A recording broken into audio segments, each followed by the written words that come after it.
So my name is Cynthia Thomas. I'm a technology evangelist at Cilium. I'm also joined here by my colleagues Dan Wendland and Thomas Graf. So they're the co-founders basically of Covalent and the open source project Cilium. So how many people have heard of Cilium before today's meetup? Oh, I'd like to hear that. That's awesome. How about BPF? Anybody familiar with BPF? Well, okay. Heard about it. Heard about it? Yeah. Okay, cool. So today my talk is entitled Application-Aware Security for Microservices via BPF. So that kind of probably sounds like a mouthful, it's really wordy, but I'm going to make sure you sort of understand at least an intro to the technology that we're talking about today. So some really cool stuff under the hood that's happening. We're going to get into more details, but Cilium is basically fulfilling this security methodology, applying it to microservices, and we're using BPF under the hood. So BPF is Berkeley Packet Filter, for those who aren't familiar. It's been around for many years, but recently got extended in the last 4 or 5 years. And we'll talk about how it's powerful, very powerful, what we're doing today in the microservices realm. A little bit about my background too. So yeah, Paul mentioned I'm from Canada. Coincidentally, in my career, I'm moving up the networking stack. So I'm here talking about layer 7, but I started like DSL, Ethernet, ATM, went into MPLS, layer 4, some load balancing firewalls. And then last about 4 or 5 years have been in the open source networking security space. So I'm happy to be here with Cilium talking about layer 7 stuff. So just to give you a feel for why Cilium was built to focus on microservices, we'll just talk a little bit about the evolution of application delivery, design and development and delivery. So, probably aware, a lot of people are still running huge monolithic applications where the delivery cycle would be like a year long, right? Like a long design cycle, long time to get resources up and going. Maybe they're potentially bare metal servers. You might be asking a network engineer, security engineer for a static IP, having it configured on your firewall and on your routers and switches. And relatively speaking, it was operationally low complexity, but a long time to deliver applications. So the code was difficult to append to or design on top of. Then we moved more into the 3-tier application. So we broke up that application a little bit. We took advantage of virtualized machine technology, so somewhat oversubscribing our bare metal servers. The operation complexity went up quite a bit, maybe through platforms like VMware or OpenStack providing self-service portals. But we're still focused maybe more on the IP and port side of things on delivering networking services and security. And then finally, now we're in the era of microservices, where we can take advantage of the best-of-breed services and break them up basically and deliver them in pods. So that means completely distributing these services in pods and being able to tie into a true continuous integration, continuous delivery model. And that just gives companies more of an advantage, a competitive advantage for delivering software. But under the hood, the complexity is quite great. As you can imagine, taking advantage of container technology. Containers are obviously lightweight, so they're coming up really fast. You can spin them up and spin them down on a per need basis. But under the hood, Kubernetes is taking care of a lot of complexity. So what does that mean in terms of network security? Well, in the end, network security didn't keep up with this evolution. With container spinning coming up and down, basically these IPs and ports are quite ephemeral in nature. So it's a very dynamic nature and requires a lot of reconfiguration on the platform. And unfortunately, the world still depends on IP tables. So who here has like mangled an IP tables rule or mucked around with that? Probably most of us, right? So it's not so fun, and then in the end, it doesn't scale well for such a dynamic environment where containers and policies need to change quite rapidly and frequently. And in the end, as I mentioned, containers, they're basically, as we represent them in Kubernetes, or labels. So the IPs and ports are kind of meaningless. But that being said, IP tables has done its purpose over the years, so no bashing of anything there. But in terms of keeping up with microservices era, we're going to talk about why there's a gaping hole. Well, a lot of services or applications are delivered with an API service, right? So, if you open up your web port, you're kind of basically overloading it. And that's not exactly least privilege security. So you guys might be familiar with Gordon, maybe. So I'll go through sort of a high-level example, just to give you an understanding of why it's important to narrow the scope of the security and take a different approach to just looking at the IP import in a security policy. So Gordon's an intern, and he has a brilliant idea. I think we're all kind of in Gordon's position earlier in our careers. So Gordon wants to build a service and tweet it out, and that being, he wants to tweet out all the job postings at his new company. So he's going to create this tweet service, say that we're hiring. You guys, can you see that, or should I turn this off? Can you guys see the display on it? Yeah. So basically, Gordon will have access to this jobs API service. And there's a host of things already there, obviously. HR needs to get applicants, and managers need to get and post jobs. But really what Gordon needs to do is just get jobs. So he gets access to this API, and he only really needs access to the get jobs API. And he's doing his thing, what he's learned so far. He's keeping things safe, using mutual TLS, and he's trying to do the right thing with his code. Nothing's guaranteed, though. Let's remember he's an intern. Well, we don't know if he's brilliant or not.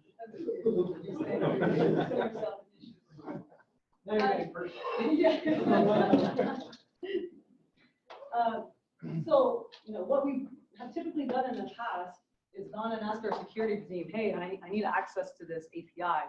Can you open up this IP import for me? And that means maybe down at the host level, we're opening up this port and IP through an IP tables. Well, that means Gordon will get access to the API call that he needs. But what if he's not such a great coder? What if he has a bad day and has access to other things in the API? Well, we need to be careful and sort of restrict the access that his tweet service has access to. So the point is, we're leaving a lot of these API calls exposed to code that doesn't otherwise need access to it. So the get help status, the get applicants, posting of jobs. Gordon, the intern, has access to this just when his code doesn't really need to. So from a security perspective, it's obviously not exactly. So going back to the drawing board, so maybe my title would help you guys think of a way to narrow the scope. Can anyone think of a good solution here? Any ideas? Probably Cilium. Cilium, yeah.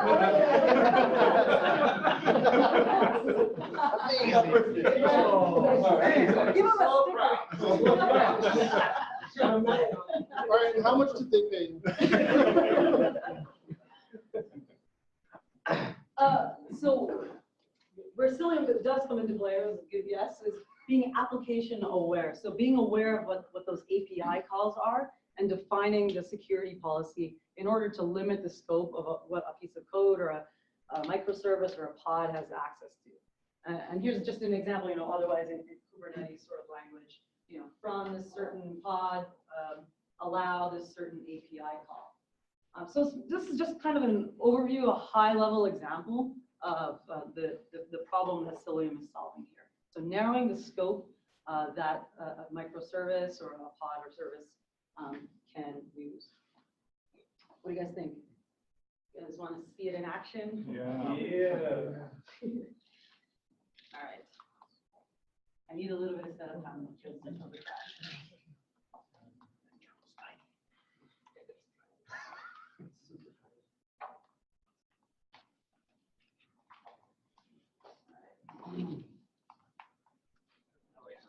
Thanks for the patience. Sorry about that. Okay, so here's a short story of Cilium. A long time ago, in a container cluster far, far away, is a period of civil war. The empire has adopted microservices and continuous delivery.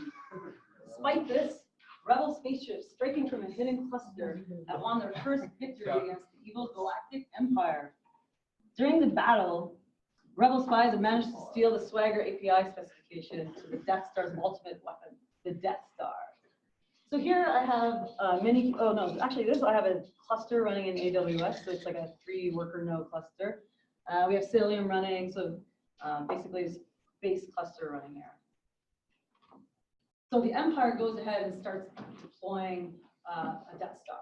And then this is basically what it looks like. So it has spaceships and it has this API, lots of calls that can potentially be made to it. Spaceships can request landing, check the cargo bay, hypermatter, reactor status.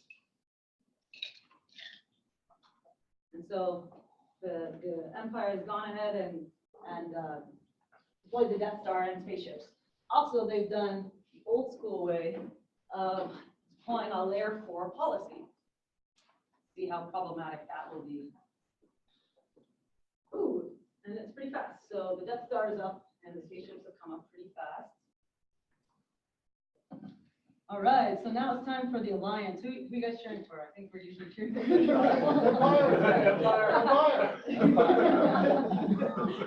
So the alliance sends out some X-Wings to check it out. So go ahead and deploy the X-Wings. Those guys are pretty swift, so they come up pretty fast. There's a couple X-Wings hanging out there. And we keep going. And now these X-Wings want to go check out the API call. And they do a curl on it. And they can see there's some things that they can look at: the health, request the landing, all these Death Star API calls that can be made. So they use the API scanner and see what they can do. And ooh, looks like there's some things they can take advantage of. These are also HTTP code 200s as well. So weakness detected. So the rebel alliances think they have a plan of attack here.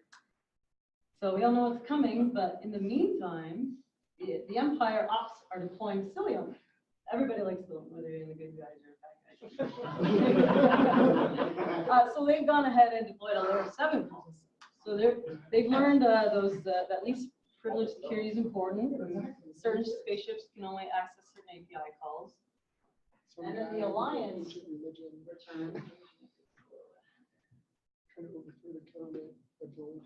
So just because the L7 policy here allows request landing, right, which any spaceship should be able to talk and request a landing, but doesn't allow, for example, access to those other URLs that would potentially a little more sense.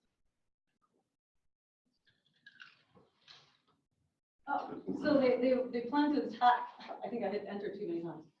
So the alliance came back and they thought they had access to a certain exhaust port, and they came and they hit the exhaust port and they got an access denied response. So now they're scared a little bit because they didn't predict this. They think, oh no, it's a trap. They go ahead and scan the API again, and forbidden codes are returned. So they call in the forces of Luke. They say, Luke, we need your help. So taking a look at how Luke helps. So the original policy, this is a diff between the original policy loaded and what Luke has helped them out with. And what they see is if they want to access the exhaust port, all they have to use is the force. The force. Using the force to attack the Death Star, they attack the exhaust port, and bam, the Death Star exploded.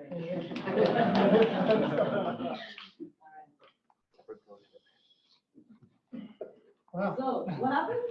I didn't know Go was old enough to run on the Death Star.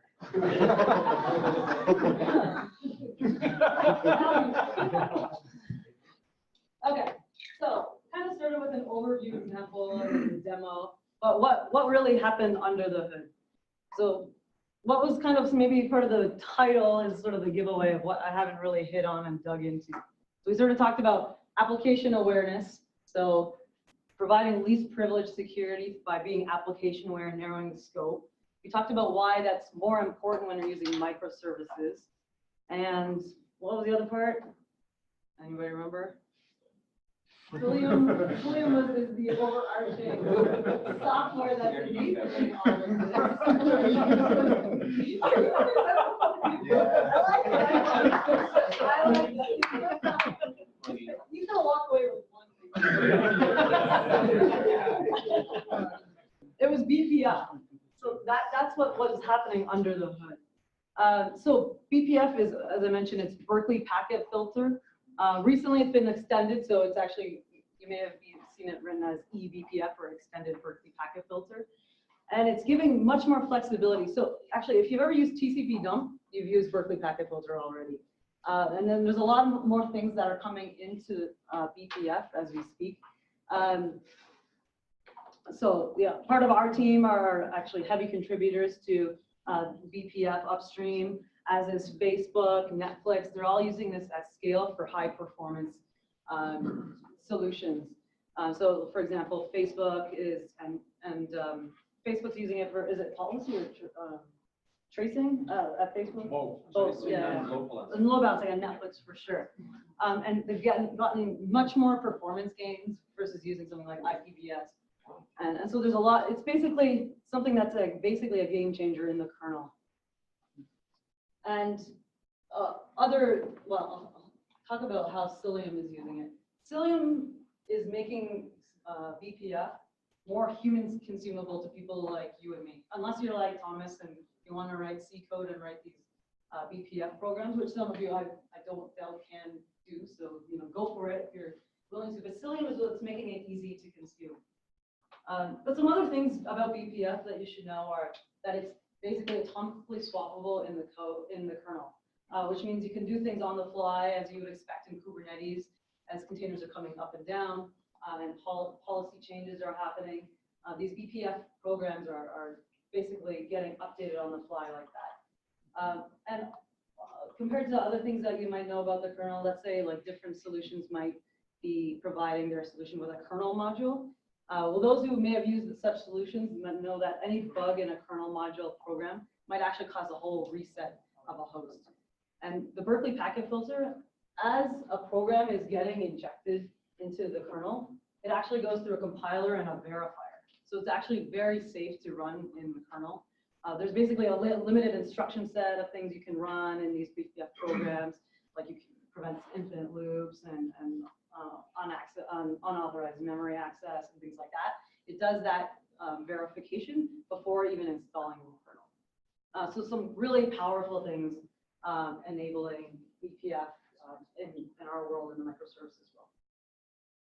So given this is a Kubernetes meetup, Cilium fits in by plugging in as a CNI plugin for Kubernetes and enables this BPF technology for DevOps users, security ops users, cloud ops folks.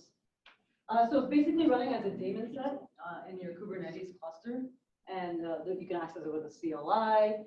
We have these plugins even beyond Kubernetes for Docker and Mesos. And we also have some troubleshooting tools too, so using Cilium Monitor and Cilium Health Status. So getting a feel for how Cilium and the networking is in your cluster. Any questions so far? Yeah. Why do they need the policy repository a dash line? Is that not That's like exist yet? up and coming Okay. features, where you can, use. It's more like a roadmap thing. So right now, basically, we just leverage Kubernetes network policies itself. So we just Kubernetes is the distributed. Right, and you want to have something higher. Well, you could end up having a separate policy repository. Remember, for some cases, there are other plugins that you don't have a centralized control plane like Kubernetes, like a Mesos or something. You would then probably want to do some kind of centralized KB store sort of policy. Or so you have almost 50 Kubernetes clusters, and you didn't want to manage policy Sure, and all exactly. that. Yeah. I don't know anybody like that, but So how does that fit into today? This is a Kubernetes meetup after all. How many people are running Kubernetes in production? So yeah, you're probably familiar with a lot of these concepts. So as I mentioned, Cilium fits in as a CNI plugin.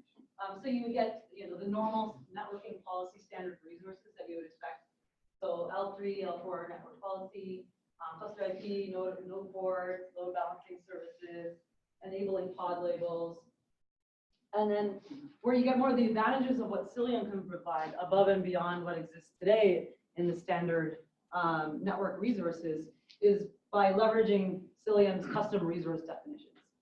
So through, basically, just as you create any other YAML, you can create these custom resource definitions that gives you access to the things that Cilium provides above and beyond. So yeah, that includes some of the to services, type functions, and labels, layer 4 functions, and layer 7 API-aware functions as well. So talking a little bit more about how you can deploy Cilium. So you have a choice. You can encapsulate. So you can use VXLAN headers between, or Geneva as well, between worker nodes to transmit traffic in between. So you just ensure you're running it with the allocate node siders option. Or alternatively, you can just choose native routing to route directly between worker nodes. So that's also an option, and then you can route as you please. And this typically works with cloud provider routers as well. Another question. Yep. Does the second mode work with Calico? Where Technically, I mean, you can use probably like the routing daemon and update the Linux routing host, for example. which is what? Yeah, exactly. So, I mean, as long as the routing table is getting updated on the Linux host, you can traverse the packets that way. That being said, I mean, it's not like I haven't been testing that specific scenario, but if it's of interest, we can I was further curious. discuss. Yeah. I don't know. I didn't see why it wouldn't. Yeah. And then just to give you a feel of what the network policies look like. So, basically for an endpoint, you can define based on the labels. Now we're in this more identity focused world as opposed to our old server IP and port nature of defining policies. Now we can look to using labels and identities to define our network policy. So this might typically be, this would translate to a layer 3 policy. And then on the egress side, you can decide, okay, this pod can only talk to this cider. So you can develop another policy that way. And then of course, the layer 4 policy, which we kind of alluded to why that's sort of a problem. Opening up a port for an API service, for example, widens that scope that code might have access to. So doing a port, this is just like your basic 2-port, your layer 4 port policy. Yeah, and then finally, like the more interesting stuff that Cilium is doing is being aware of the application protocols, the layer 7 part of the packet, and being able to define your network policy based on that. So you can get very specific on which API calls can be made and which pods or whatever labels can make those calls. So today, this is obviously a growing project, and we continue to grow in the capabilities. Today, we're doing this layer 3 and layer 4 enforcement, right, with BPF in the kernel. And we're currently using the layer 7 policy enforcement in a Sidecar proxy. And we're working with upstream kernel projects, implementing and the layer 7 policies in the kernel, actually. But currently, we're actually using Envoy as a side proxy to enable some of those protocol application-aware policy enforcement. So what is a sidecar? So you can think of a sidecar. You guys probably familiar with Envoy. I'm not sure how much, probably from previous talks and your own expertise. So as you guys might know, sidecar proxy can be used to leverage some of these more advanced functionality. So it would be deployed, for example, Envoy would be deployed on a per pod basis. So as you can imagine, that can be a bit taxing on the host, but you get a more host functionality much more quicker, because this project is, Envoy is obviously a huge project as well, enabling this type of functionality. So the routing, load balancing, circuit breaking metrics, a lot of stuff that you're going to get with Envoy, but in this sidecar proxy nature. So on a host, what does that look like from a networking perspective? Well, as soon as this service wants to talk, there has to be a decision made that it needs to get redirected to the sidecar proxy before sidecar proxy can even do its job to decide on that higher layer functionality. And so what that means on a host level is that it actually has to build that TCP/IP packet, do that copy into memory, redirect it to the sidecar proxy, and maybe there's a change. So obviously there's a lot of context switching going on here, and it's quite complex And then in the end, having all of these sidecar proxies running on a per pod basis actually, it takes up a lot of memory and CPU utilization to make these decisions. So how can we turn this sidecar into a race car? Wouldn't it be nice if we had something like kernel proxy, so this kind of functionality in the kernel, and having the awareness that BPF can provide and the flexibility with the hooks that it has to actually, before even forming the packet, make a decision on where that payload needs to be redirected. So just imagine like, wiping out all those context switches that we were just looking at and then redirecting to that sidecar or otherwise. So this is kind of what the kernel folks would call the socket redirect.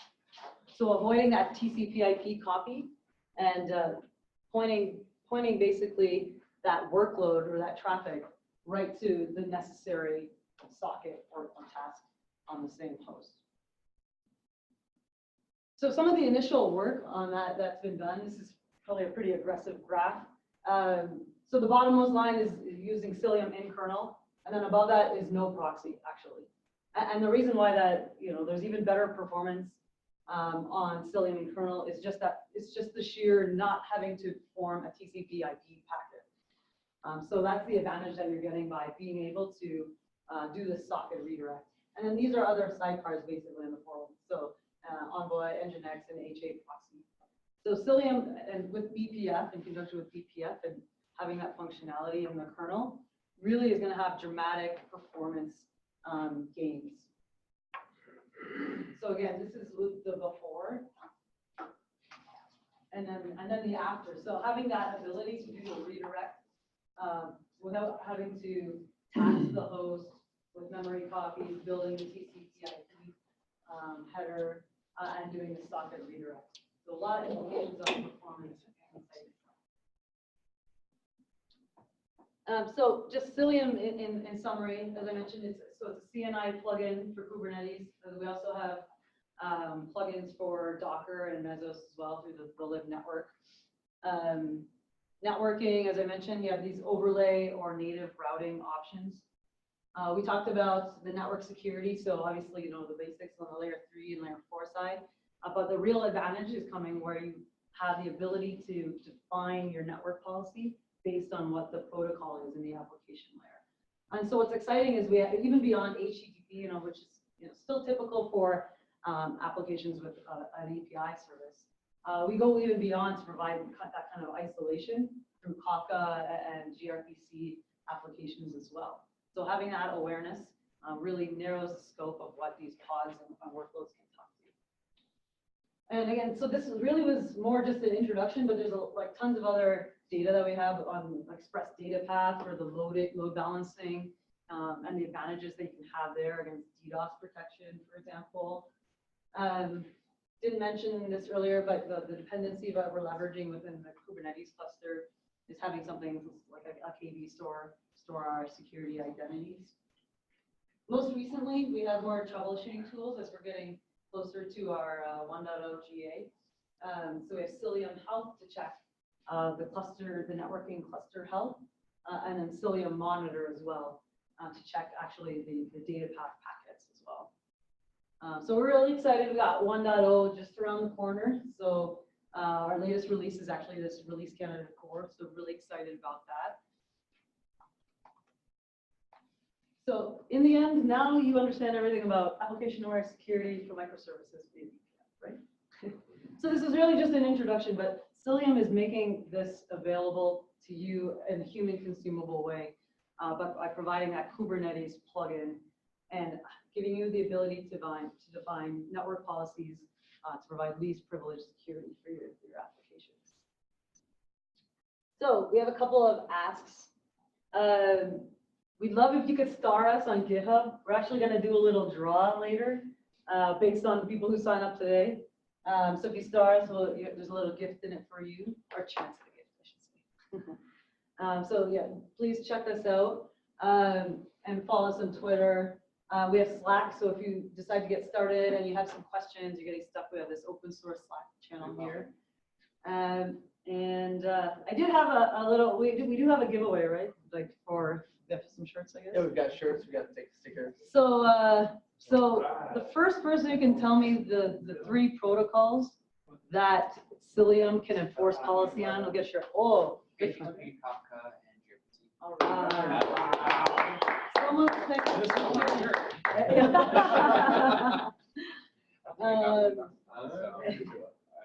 So yeah, I don't know if you guys have any questions. Yep. So the Kubernetes plugin that you have, the example just showed protecting ingress. Yes. But can it be pod to pod in the same namespace as well, or would that be custom? That was part of one. That would be pod to pod. You can just specify the labels of the pod. Okay. Ingress in the sense that we used here was ingress to the pod. Okay. So not just going through a Kubernetes. Kubernetes uses ingress in multiple ways. It's confusing. Not just ingress to the cluster, but actually any ingress to the pod. Okay. And then there are egress policies too, which is any traffic leaving the pod, even if it's staying within the cluster. Okay. It's egress to the pod. So it's a good question. That Confusing terminology, right? By bypassing the TCP IP packet creation, does it reduce the deliverability? Is there any issue going socket to socket versus having a guaranteed deliverability? So this is newer functionality that will be upstream in the kernel. So it's just a matter of that functionality and being available and being able to understand what the protocol is. So one thing to be very clear, the socket is like between you and a sidecar proxy, for example. If you think about it right now, if there's a proxy running on the node and there's a container application running on the node, right now what happens is that like the container sends out a bunch of data, it gets broken up into packets. Those packets are then reassembled right within that same kernel, right, and then handed to a proxy. And you're kind of like, wait, like you said, the point of TCP/IP is reliable transmission. You're like, I'm all within the same kernel. I think I got it. Yeah. Right. Overkill. I think what the issue is the diagram. The So diagram net- is talking about network. Yeah, that's what I think what I'm saying is we went through the network stack on the same That's kernel Right. versus across. Right. Or you can look at it from this way. If you have 2 applications, 2 tasks talking to each other using the Unix domain socket, you're not asking the question whether it's reliable. Right. So like, we're just applying exactly that in principle to local TCP connections. So basically, it's kind of talking about if you wanted to use Envoy or something of that sort, it would make it more performant for Envoy. I use a lot less socket memory. The majority of your memory needs in any sort of application that does stream processing or transpose lots of data will be in socket memory because there's lots of in-flight data that needs to be stored in socket. Typically, it doesn't really show up because it doesn't show up in PS for the application, but it's memory is being taken, it's kernel memory that's being taken. So using this, we can go from a 3x socket memory consumption model that you have with the regular Sidecar injection to just the regular 1x socket memory consumption. So the memory benefits, the CPU benefits, the latency benefits. It's like if you're going to be injecting a sidecar, like this is obviously the way it will work in the future. And there's one more like very, very big advantage that we're not emphasizing too much right now because it's not merged upstream. But the kernel is receiving KTLS support, kernel TLS support. What this means is that the kernel becomes capable of doing the symmetric encryption and decryption part of TLS, which means that SSL libraries, OpenSSL, boring SSL, new TLS, will still negotiate the keys and then transfer the key to the kernel, and the kernel becomes capable of encrypting and decrypting, which means that if you have applications running which are end-to-end encrypting using TLS, if you're running Cilium with our socket redirect into the Sidecar proxy, we can actually redirect a clear text to the Sidecar proxy even if the application is using TLS, because the actual encryption is after you see the data, which means that we can do Sidecar service mesh functionality without decrypting and re-encrypting, which will be huge. Which will be like, at that point, it's not just like a little bit of latency, it's like this is a dramatic latency difference. It may not be obvious to Thomas, but Thomas has been working in the kernel for a long time. So, you know when that's going to be accepted in the upstream? So the transmit side patch is already in, and the receive patches have been posted by Facebook and us this week. So it's getting in as we speak, right? So either the next or one of the next few kernel versions will support this. And if you're running something like CoreOS or any sort of Linux distribution that picks up recent kernels, this will be available to developers. Is Berkeley Packet Filter an answer to BSD's packet filter? It's not something completely different, but BPF Completely is different? also coming from BSD. Okay. So it's been written before I was born. Is it possible to enable it on like GKE or any of the hosted, or do you have to have like flag level support to enable Cilium? So like if you have GKE, you can select an image that you run for your worker nodes. All you need is an image that gives you a reasoned enough kernel version. With GKE, you can use Google Ubuntu's image. It will boot with a kernel that is too old, but an image is available, so you just have to reboot your slaves once, and you will run a reasoned enough kernel. And as I think over time, next couple of months, the standard image will actually contain a reasoned enough kernel. But And do they let you hook in the CNI, choose a CNI yes. provider? Yeah, absolutely. Yes. Yeah, so we're happy to walk through this later if people want to stick around, but there's also, if you check out that try link, really easy, just a stand-up Minikube or any kind of cluster. You'll see, basically, Cilium deploys as a daemon set. So it's very easy. It's kind of all the standard Kubernetes management tools. You just need to be able to start Minikube or whatever your Kubernetes cluster manager is with CNI enabled. So Cilium.io is our open source website, so that'll give you links to our blogs. We have tons of documentation. So we can start light with these getting started guides and then get right into the deep BPF, developer guide as well. So we have tons of documentation there. Okay, so mesh networks aside, would Cilium replace the need for an overlay network like Calico, Flannel, Cube router? Top to bottom, does it provide the entire Kubernetes networking stack? Yeah, it's basically an alternative to those, but it provides much more because of this application awareness. I get that. I was just Yeah. mostly thinking like, so you could drop this in and be able to define all of your policies and Yeah. all of your load balancers and routers. And Exactly. your services. It could be your primary CNI choice.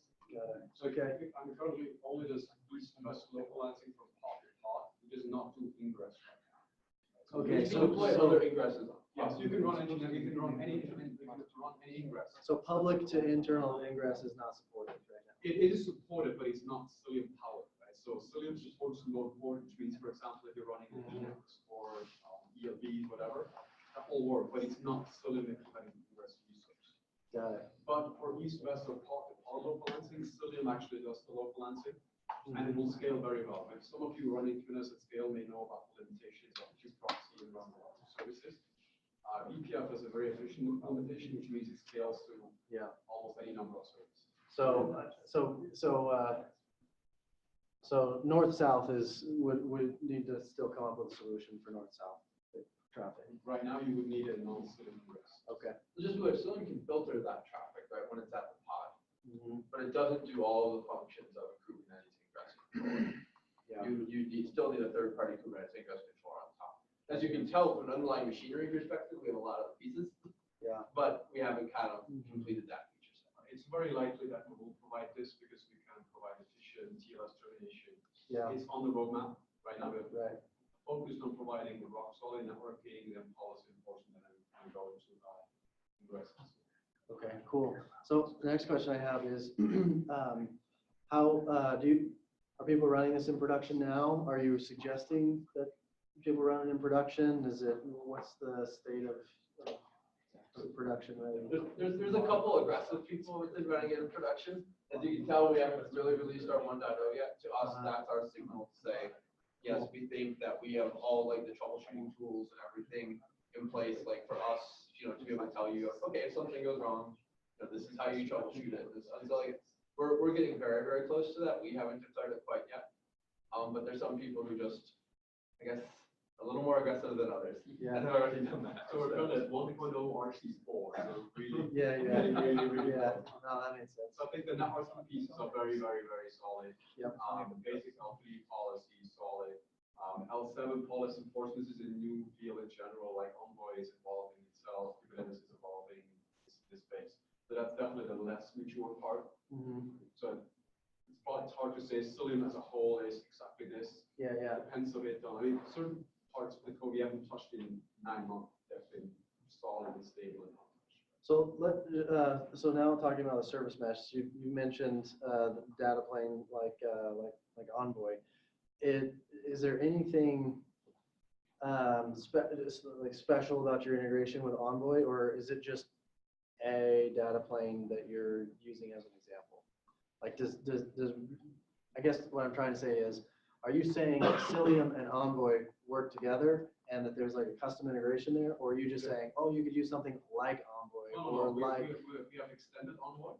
So we have contributed several features. One of the features is, for example, that you can configure Envoy into a mode where it automatically forwards to the original destination of the request, right? Which means in the Istio service mesh space right now, you basically need to configure the destination services, and then you can forward between services. We've basically extended Envoy so it can be a completely transparent proxy. So if you're running Cilium and you're doing HTTP enforcement, we will spawn one Envoy instance per node, and then automatically redirect all traffic. So you don't even have to. It's actually under the covers. It's not saying So you you don't also have to run change Envoy. the policy. So basically I get it now. So currently, if I were to use Envoy, I would need to run a sidecar in every single pod. And what you're saying is with Cilium, I don't have to configure sidecars at all. Yeah. And there is one proxy that Cilium will run on that node, and it handles all of the And BPF kind of grabs the traffic and routes it to Envoy if it needs to be routed to Envoy or handles it directly. Okay. Yeah, handles it directly. So pretty much you've partnered with Envoy or have decided Envoy is the blessed, service mesh that you're going to use, and that's pretty much what you're building on. So I mean, we're not just using Envoy. We also have a Kafka proxy. We also support Kafka, which Envoy does not support. So Cilium down the line will support a wide variety of proxies. And you can use something else for HTTP. Right now, we integrate with Envoy. But literally, it's like spawning the proxy, and then Cilium will redirect the connections to the proxy, and we will configure the actual enforcement rules. That could be done using any proxy. Envoy seems like a good choice right now. Sure. But I mean, So question, maybe venturing a little bit too much into service meshes. So service meshes generally are used for more than just, and you can do a lot of stuff with service meshes. And so my question is, where you're kind of transparently embedding, I don't know if embedding is the right word, but basically you're providing Envoy as a service mesh. So if I wanted to use other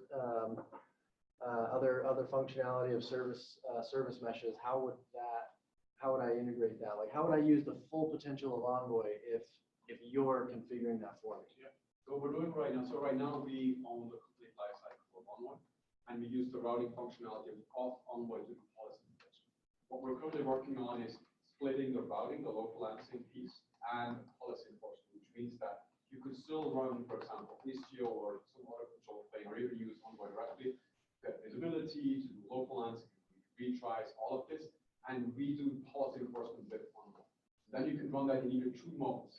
Either you say, I'm running something like Istio's pilot to check sidecars, and then Cilium should use these sidecars, or you can say Cilium should use the proxy lifecycle handling, and we provide a way to hook Istio as control plane in. So Istio is using our Envoy proxy. Okay. So I mean, I see both models because I see advantages and disadvantages in both models. The biggest advantage of the sidecar model is that the cost of the sidecar proxy is charged to whoever is running the pod, which in public cloud is the user. Right? If Google is running GKE, they don't want to pay the CPU bill for the sidecar proxy necessarily. Whereas if it's on your own data center, maybe you want to share proxy. So I see both models. And that was my question. I didn't want to divert too much talking about ISTIO, however that's pronounced, but yeah. So basically, what you're saying is, if I wanted to use the ISTIO control plane and the Envoy data plane, I kind of need to wait for you to separate that out so we can We need use a the clean two way to together. kind of insert our filtering rules while still letting you do or Envoy Serving mesh, or service you know, mesh, Istio control of load balancing and retries and stuff. Okay, got it. So you're getting there. That's cool. That'll be really cool. So you have some open source, that's awesome, thank you. What What do you do for commercial offerings? Like, what's your Do you problem? want to answer? Sure, I mean, we can talk about this directly. We don't want to talk much during Meetup, but I mean, you can find us there. At a high level, think of it as like, Cilium gives you everything you need to define. You can define your L7 policies. You can enforce them, right? The question is, how do you as an organization kind of discover what policies you should have? How do you manage those? How do different members of your organization work together? Those types of things. That kind of high-level policy management, how it kind of works within your organization, is more where we're focused on our commercial. Thanks. I have a question actually for all of you. So we talked a lot about HTTP. We also mentioned there's Kafka Square. How many of you are using Kafka? Are you using Kafka inside here?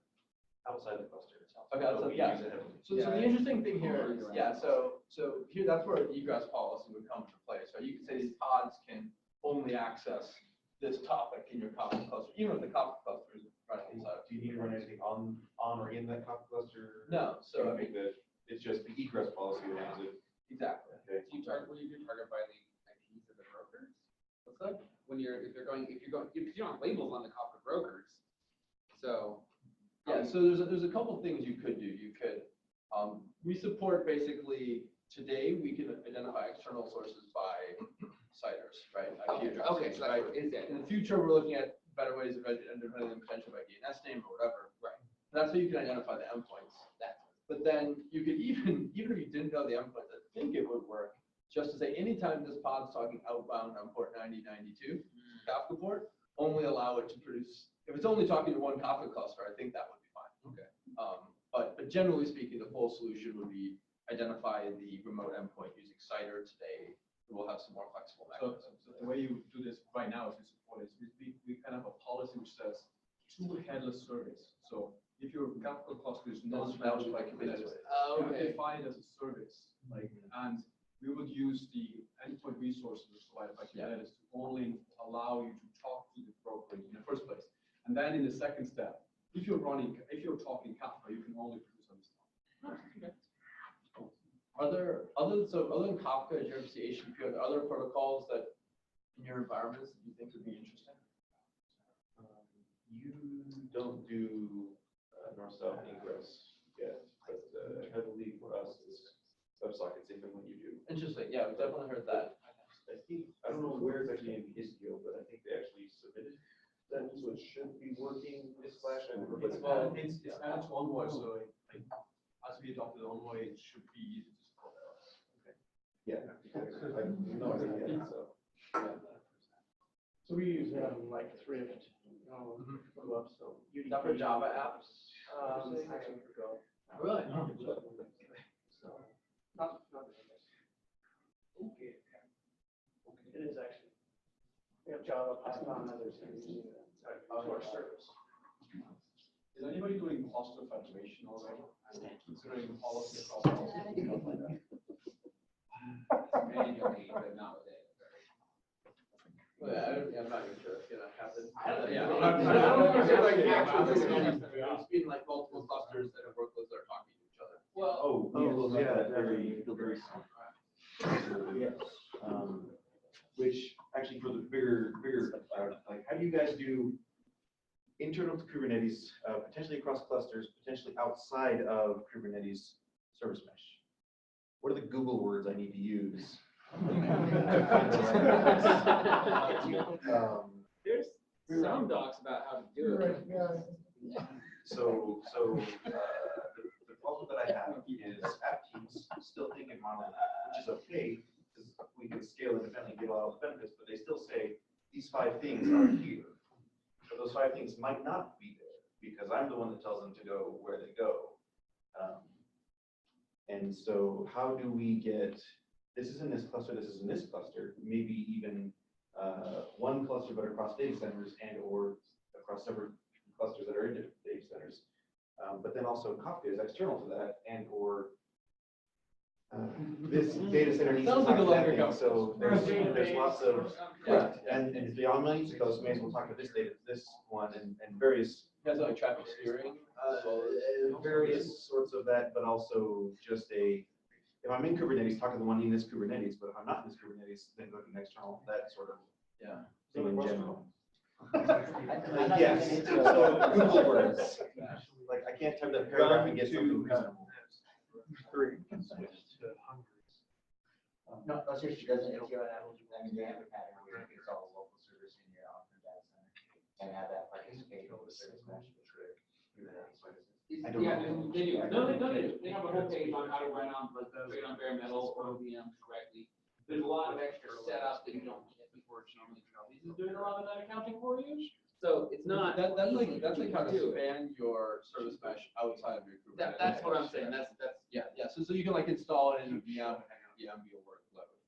But that isn't necessarily solving, like, I think what I heard It's not from you is between you're trying to say There's like, lots of there's a lot more complex steering questions of like, if I have an instance of this service in my cluster, I want to talk to that. If there isn't one, then I want to talk to one of the remote. I don't think right now I've seen anything from Istio that's doing that kind of, like almost geo or locality aware routing. So the best solution I have is a version of headless services, but I give it endpoints because you can find endpoints in there.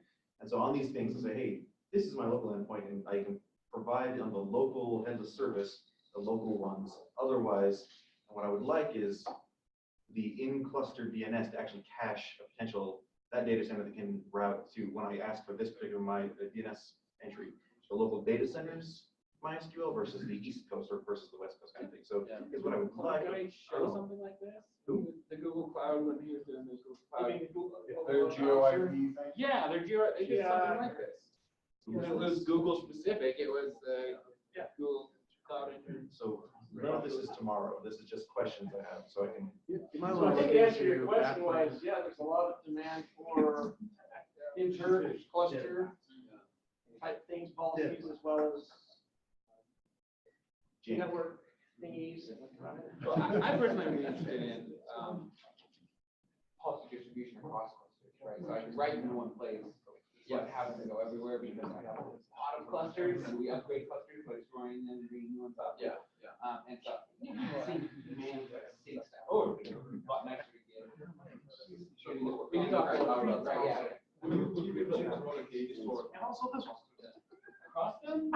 No, so separate. Because I think, like, we have everything in play, we can say, let's say we're not going to do this, our policy, something like stuff. The biggest unknown to me is like, we're using identities, so like, as part spin-ups based on the labels, we give them. But I think he's just saying like, are you saying even there's traffic between? No, these? okay. I'm not saying Oh, there's I just want like. He's just saying he wants a class of Application policy. policy. Okay, yeah. We could definitely do that. I think what you're saying is yes. We do want that, something, and the question is, how do you secure it? How do you identify it? Because Kubernetes has a built-in labeling, namespace and all that stuff, so how do you know what's real? Negotiation. Taking that traffic steering down intra-cluster, currently Kubernetes doesn't understand whether or not a pod is co-located on the same node or not. Is that in the Cilium space, or is that external to like that kind of traffic steering, but intra-cluster? So basically, you would just make sure that all pods in one cluster have one label which specifies basically, this is, I'm running cluster X. Then you can define policy, say, if it's within a cluster, different set of rules apply, for example. So Cilium doesn't have like a specific, doesn't really know what cluster pod is running in, but we can use labels for everything. So you can, for example, use labels to tag your pods according to the cluster in, the region they're in, and so on. But like you're saying like inside. I prefer something running on my same node. Right. Yeah. It's one of those things, it's like BPF could certainly do that. And certainly it's not, right now, so far we've been focused more on security use cases. Right. That's a bit more of a traffic steering, load balancing. So it's more likely that like Istio will get their Kubernetes before Cilium. Yeah, I would say right now we're focused on kind of nailing things from a security perspective and going, into more advanced layer 7 protocols and handling cluster security and handling, reaching out to your legacy infrastructure and securing that. So that's the main focus area for us. I mean, it's open source. If someone wants to take the code and do it, push it in that direction, by all means. So, I noticed, so we know that Cilium can run and do the whole stack, but in the demo, proxy was also running in this cluster along with Cilium. who gets like who hits first? IP tables rules that the proxy is making, or So Cilium? like if it's poly never goes. Q proxy is only there for local. Okay. We're at pod. We're at pod. It's also doing the service. Yeah, so it's doing east-west services. Even Cilium is doing it, right? Yeah, so in this case, it's BPF only, and you never hit a single IP tables rule. Okay, because you're getting it. It's a little confusing. You see it there and you assume it's doing everything proxy normally does. Right. But actually it's there just for kind of a legacy node port reason. Okay. Okay. And actually even east-west service-based load balancing is done inside of BPF. And it's done in a way that's much more scalable than, the IP tables change. It's really long. Exactly. We need to have entire CPUs just constantly changing out tables. So the cool thing about BPF is you can just do that as a very efficient hash function. You kind of had that dotted line of the BPF policy store or whatever. Do you find in the future there'll be a need for like curating them,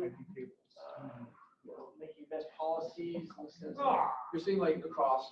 yeah, so is that what you envision this to have? Yeah, so I mean, I think we've already seen this in some cases, right? You could where, there's a standard For me, way I'm to default lock down your, MongoDB is like, or really something like you should by default just don't expose the admin interfaces by default. So, because sometimes you'll have an HTTP endpoint where like some of the APIs are meant for normal client usage and some are meant for admin usage. So like having default policies that kind of lock it down to standard usage patterns make a lot of sense. The other thing we're actually looking at too is kind of letting people abstract on top of just the raw HTTP.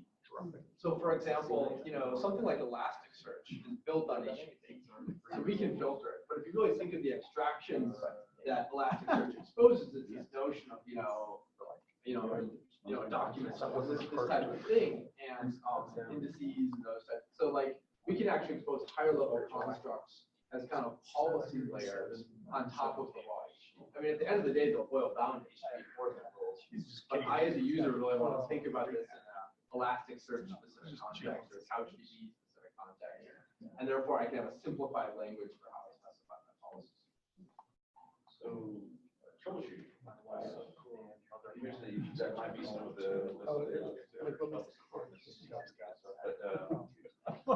specifically, I don't know, like, how am I troubleshooting sockets?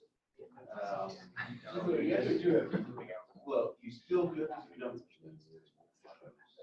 So how does that? Not for the software. Right. Yes. You got your. So what we'll build is like, in the BPF data path, we basically build in something that's much better.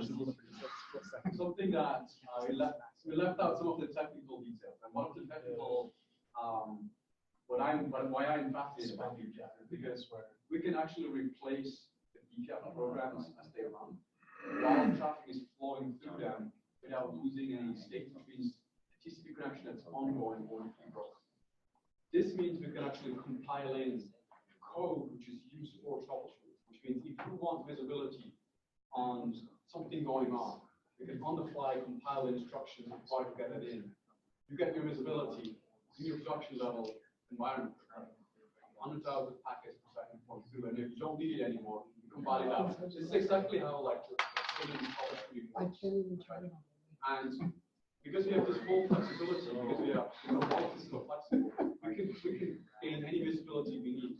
So in our TCP node, you see the Kubernetes pod labels from packet to packet. So you see you have a combination of L3, L4 packet level, L7 request queue. We're still working on this, but it's way beyond TCP. It's way beyond. And so there's some other tools that I'm kind of geeking over, like orchestration and stuff. Does it tie into some of those other higher level tools so we can just like see it or can't do that? So we're going back to. No, we haven't written the Kubernetes to open tracing. But we have access records of every L7 record and every L4 record. I think it's like definitely not. So provide it to the guys that you got. I mean, for all of the stuff I would recommend open GitHub issues, right? So we can talk. For us, it's very important to understand like what is actually needed. We don't just want to like develop something in the org somewhere and there's actually no semantic. We want to make sure that we really focus on the resources we have right now on what's matters. Any other questions? Because I'm sure that there are more direct ones. We can have it just offline. No, you're fine. I don't want to stop anyone because I think a lot of us like to hear some of the answers. So you can keep on doing this, or if you want to break off. Any more questions, anybody? Oh, somebody didn't. I've got one. So I'm always fascinated by like where were you and what experience led you to realize that you could do this? Like when was it that you finally realized, whoa? How old were you when you know? So I mean, I think I developed on most of the networking subsystems over the past 15 years from like IPv6 when it was initially merged, and IP rules, IP tables, IP chains before that, IP tables, NF tables, OVS. And at some point you're just tired of like fixing up IP tables. So you figure what would be like looking at this cloud native space, if we could start all over, how would we do this? This is how Cilium started. Right? So like we did IPv6 only in the beginning because we figured that's the future, right? Nobody's going to Don't worry, there's no IP. 6 Google asked us, yeah, this is very cool, but we need IP4. Come on. Out of everybody, you guys are requesting IP4. And I think that like scale is like the foundation of everything they've done. That's why the security model is not based on IPs and ports, it's based on identity. So the security enforcement will be just as fast whether you're running one container or a million containers. Like all of this led to how Cilium is done. And then like Docker came along, Kubernetes came along, and we basically trusted and integrated it. It's cool. Cool stuff. It's funny, I never even realized, so my background is actually similar except in the Solaris world. Yeah. And so I followed Brendan Gray for a long time. Yeah. And then he made the transition into Linux, and then he started talking about these BPF things, and I'm like thinking it's just dtrace sort of thing. And then all of a sudden I'm hearing that you can like route packets with this. I'm like, wait a second, like how? And then I recently realized that it's very different. So it's fascinating. It's really cool stuff. I think at some point when we implemented the first full feature that the kernel itself cannot do, which is NAT 6.4. So Cilium can provide you can run an IPv6 only cluster and still make endpoints available to IPv4 without basically any IPv4. And the kernel does not support this. So we implemented this entirely in BPF. And this is when I realized, well, this is become very, very powerful. Like this will clearly be the future. And now we have like Google is switching all over to BPF, and Facebook is switching over. So there was a guy in our Slack channel today in Facebook. He's working on a new NAT implementation using BPF. Right? Instead of doing kernel development manually for years and then running these kernels, the future is BPF. Right? The runtime has become so powerful that almost everything is possible. And there has been an email thread going for the last couple of days where people have started discussing to completely rip out IP tables from the kernel and provide a compatibility interface that translates IP tables to BPF. We'll see where that goes, but that's where we are right now. It's already going into the stage where BPF is being used to obsolete what has been in there for 20 years. That's cool. Well, we're cool hanging around as long as you All right. don't have any questions, but thanks so much. Appreciate it.